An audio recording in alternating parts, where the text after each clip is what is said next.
Hi, this is Doreen Velin. We're going to go on a little jaunt here. It's the little free art gallery in Montreal that's behind the big shopping center. Now here's a Emily Carr painting, and a lot more color she had than the rest of them. I like her style actually. Now that one I like.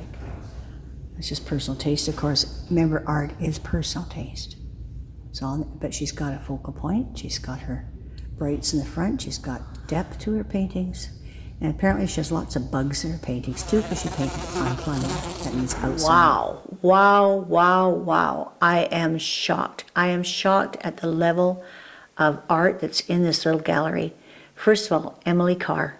I mean, you wouldn't believe it. I've never taken a picture, a video of one of her paintings. And if you know anything about Emily Carr, she always painted outside because she's from the early 1900s, from Western Canada. And there's a lot of bugs in her paintings. So actually some research has been done. I think they've kind of, I don't know if they've picked off some of the bugs or what. I won't say if they did or not because I don't know. But they did analyze it to be able to see the age of the paintings. So very interesting when you paint on plein air, which is outdoors.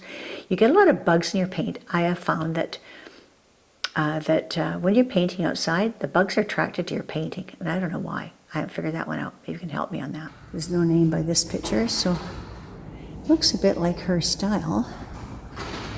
Lauren.